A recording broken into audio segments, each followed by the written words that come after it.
Hello, this is WCW Saturday Night May the 9th, 1992. So JR hosted this show with Randy Owen, who was the lead singer of country and western band Alabama. I don't know. So the opening match was Bob Cook versus the Z-Man. And the Z-Man won with what looked like a missile dropkick off the top rope, and he got the victory. Through the match, JR was talking about Z-Man getting a shot at Brian Pillman, Flying Brian's light heavyweight championship, which would happen on Wrestle War on the 17th of May, so quite close to that. The next match was Nikita Koloff, randomly, very rarely for Saturday night, unless it was the main event, you didn't have two main roster guys against each other until this. Nikita Koloff took on Mr. Hughes.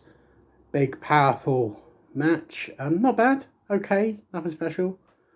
But Nikita Koloff won with the sickle, which is basically a running clothesline. And to me, it looked like Mr. Hughes actually got his shoulder up halfway through the 2 count, but this was WCW, so who knows if he did or he didn't. But yeah, that was 1, 2, 3 for Nikita Koloff.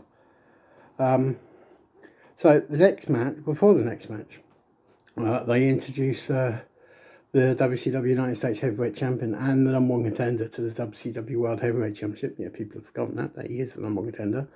And that would be Ravishing Rick Rude. And he came out and he was saying, like, first of all, Randy Owen actually asked him why he left the World Wrestling Federation. So that was quite interesting. I never thought I'd see that. But yeah, he asked him about that.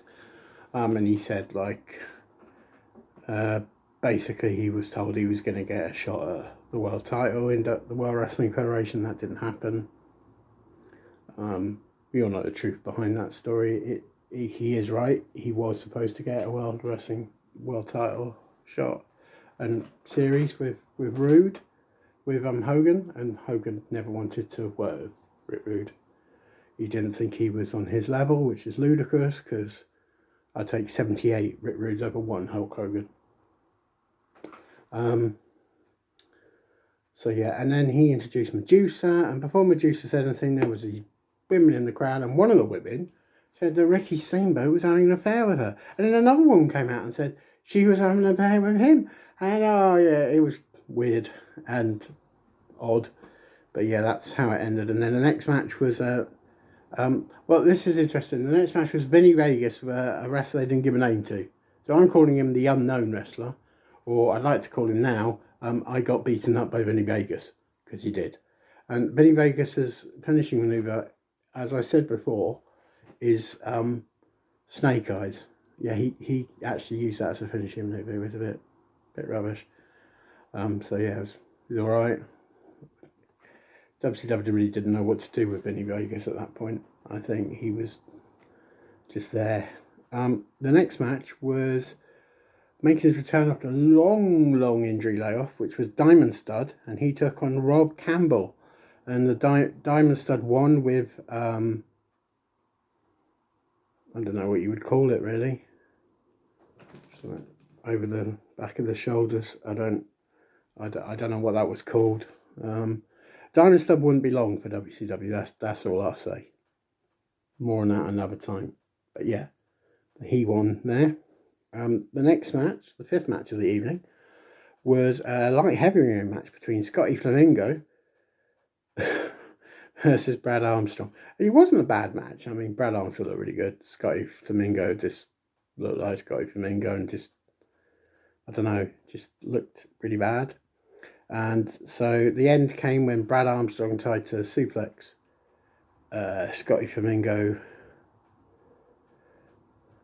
And he did, but then JT Southern, who was on the outside, held down his foot. So Flamingo got the victory. Tainted as it was, he got the victory. And then the main event of the evening was a 2 out of 3 falls match for the WCW World Television title. Actually, it was a rematch from 2 weeks earlier. So Barry Windham, looking to become the TV champion for the first time, took on stunning Steve Austin. Now, excellent match, really good.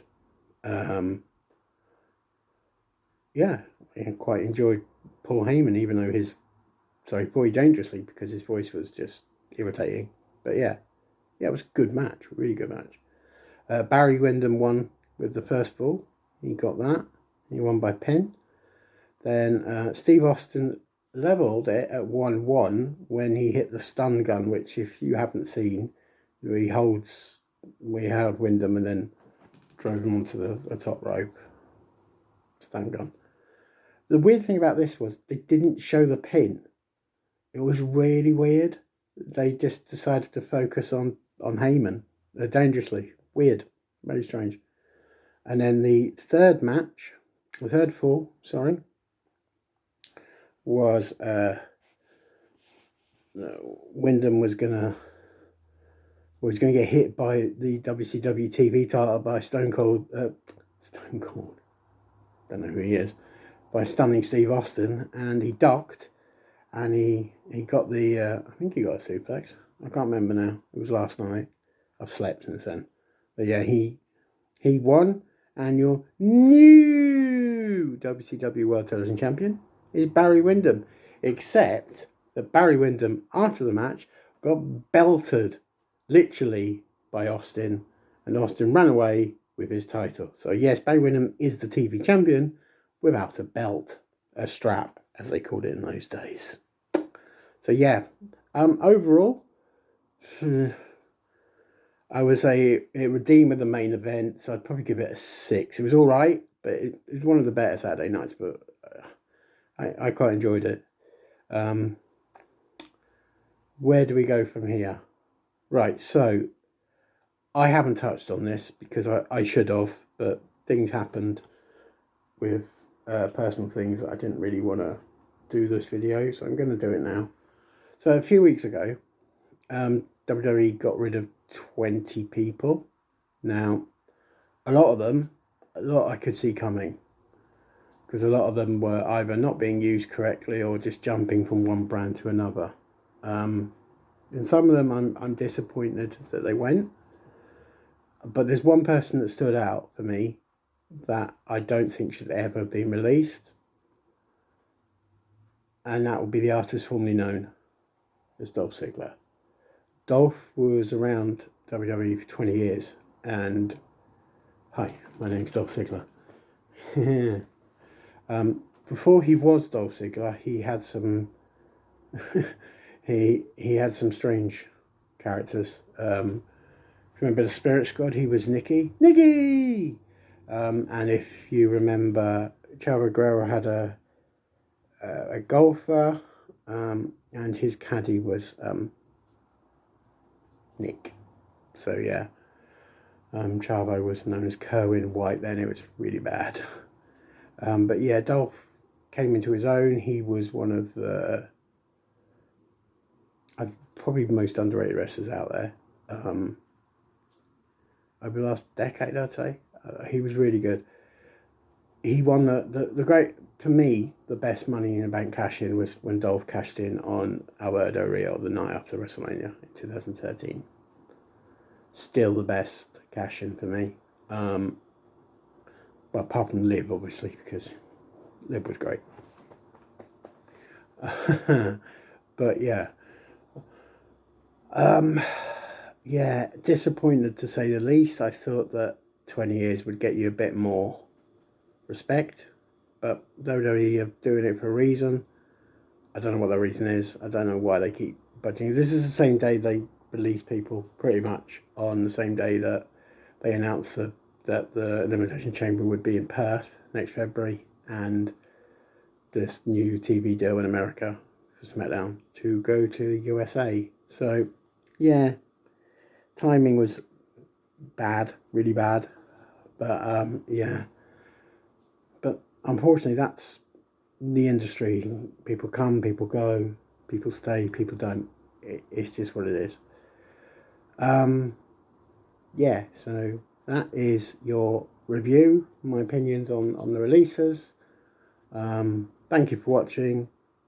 I will be back soon, probably, but I'll see you very, very soon. And if you don't see me on here, catch me at ringside. But other than that, this is Will Nitro. Peace.